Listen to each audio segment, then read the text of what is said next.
কোন স্ত্রী তালাক হওয়ার কয়েক বছর পর আবার পূর্বের স্বামীর সাথে বিবাহ বন্ধনে আবদ্ধ হতে পারবে কিনা এবং সেই স্বামীর সাথে যোগাযোগ করতে পারবে কিনা। জনৈক বিবাহিত পুরুষ স্ত্রী সন্তান থাকার পরও অন্য মেয়ের সাথে পরকীয়া ও দৈহিক সম্পর্ক চলাকালীন ওই মেয়ের অভিভাবকের চাপে পড়ে একজন পুরুষ ও দুজন মহিলার উপস্থিতিতে বর নিজের উকিল সেজে এই শর্তে বিবাহ করেন যে তুমি কোনো সন্তানাদি নিতে পারবে না। এদিকে প্রথমা স্ত্রী ও অনুমতি নেওয়া হয় নাই। জানার বিষয় হলো বর্ণিত বিবাহ শরীয়ত সম্মতভাবে জায়েজ হয়েছে কিনা। আল্লাহ মাফ করুন, এটা তো খুব খারাপ কথা যে হারাম কাজ করে ধরা পড়েছে, এরপরে বিয়ে হয়েছে। একাধিক বিয়ে কোনো পুরুষ যদি করতে চান আর দ্বিতীয় বিয়ে করার জন্য শারীরিক ক্ষমতা, আর্থিক ক্ষমতা তার থাকে, এটা জায়েজ আছে তার জন্য।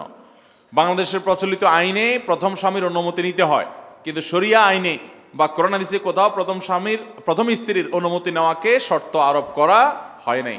প্রচলিত আইনে প্রথম স্ত্রীর অনুমতি নেওয়াটাকে শর্ত আরোপ করা হয়েছে। যাই হোক, তো এখন এরকম অবস্থায় যদি দুইজন সাক্ষীর সামনে এই বিয়ে হয়ে থাকে, তাহলে বিয়ে কোরআন হাদিসের মতে শুদ্ধ হয়ে গেছে, বিয়ে বিশুদ্ধ হয়ে গেছে। কিন্তু ওই যে শর্ত দেওয়া হয়েছে যে তুমি সন্তান নিতে পারবে না, সেই শর্ত দেওয়ার কোনো আপনার অধিকার বা কোনো শর্ত সেটা কিন্তু সে দেওয়ার সুযোগ কিন্তু নাই, যে তুমি কোনো, এটা একরকম বঞ্চিত করা, মাহরুম করা তাকে। এগুলো সাধারণত আমাদের দেশে করে মানুষ কি জন্য, যে সম্পদের ভাগ আরেকটা পরিবার পেয়ে যাবে, তার বাচ্চা কাচ্চা হলে তারা পেয়ে যাবে। এই জন্য প্রথম স্ত্রীর চাপ থাকে যে বিয়ে যদি হয়ও তো বাচ্চা কাচ্চা যেন না হয়, কারণ বাচ্চা কাচ্চা হলে তারা ভাগ পেয়ে যাবে। এগুলো সবগুলোই ছোট লোকই চিন্তা। আল্লাহ রাব্বুল আলামিন রিজিকের মালিক। আপনাকে আল্লাহ তাআলা কোথায় কল্যাণ দিবেন, আরেকজনকে কোথায় কোন জায়গায় বরকত দিবেন, রিজিক দিবেন, সেটা আল্লাহ তাআলা ভালো জানেন। বিধায় এগুলোকে নিজেরা বসে ম্যানিপুলেট করা ঠিক না, বা এগুলোতে এই ধরনের নিয়ন্ত্রণ আরোপ করা উচিত নয়। কোন স্ত্রী তালাক হওয়ার কয়েক বছর পর আবার পূর্বের স্বামীর সাথে বিবাহ বন্ধনে আবদ্ধ হতে পারবে কিনা এবং সেই স্বামীর সাথে যোগাযোগ করতে পারবে কিনা।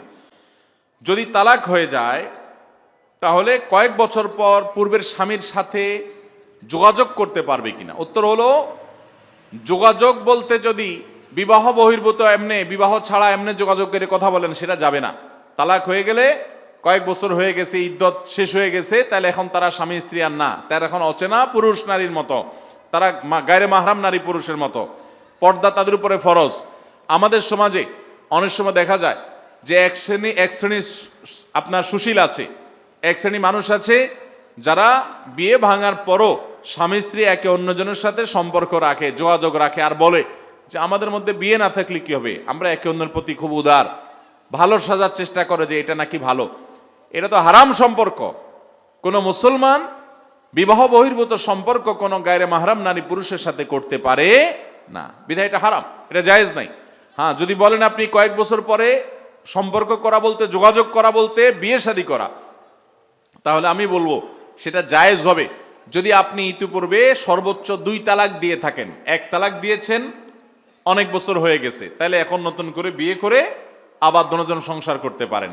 অথবা এর আগে 2 বার তালাক দেওয়া হয়েছে, এখন আপনারা চাইলে আবার বিয়ে করে একত্র হতে পারেন। কিন্তু যদি 3টা তালাক ইতিপূর্বে হয়ে যেয়ে থাকে, তাহলে আর এখন আপনারা বিবাহ করেও একত্র হওয়ার সুযোগ থাকবে না।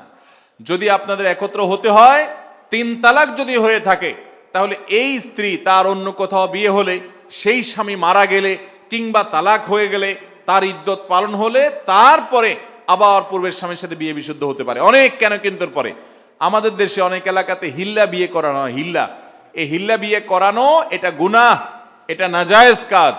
যে করে তার উপরে আল্লাহ লানত বর্ষিত হয়, যার জন্য হিল্লা বিয়ে করানো হয় তার উপর আল্লাহ লানত বর্ষিত হয়। বিধায় এ হারাম, এ নাজায়েজ, এ গুনাহের কাজ করা যাবে না। যাই হোক, তো আপনার যদি আগের স্বামী স্ত্রী ছিল, তালাক হয়ে গেছে, আবার একত্র হতে চান, তাহলে ওই যে যদি 1 বা 2 তালাক হয়, তাহলে কি করা যাবে, একত্র হওয়া যাবে। আর 3টা হয়ে গেলে আর করা যাবে না। এই জন্য তালাক দিতে সুন্নাহসম্মত তালাক দিতে হবে। যদি দেওয়া লাগে 1 তালাক, ব্যাস সুন্নাহসম্মত তালাক, তাহলে 10 বছর পর আবার চাইলে একত্র হওয়া যাবে। কিন্তু যদি 3 বার তালাক হয়ে যেয়ে থাকে, 3টা তালাক হয়ে যেয়ে থাকে, তাহলে আর চাইলে একত্র হওয়া যাবে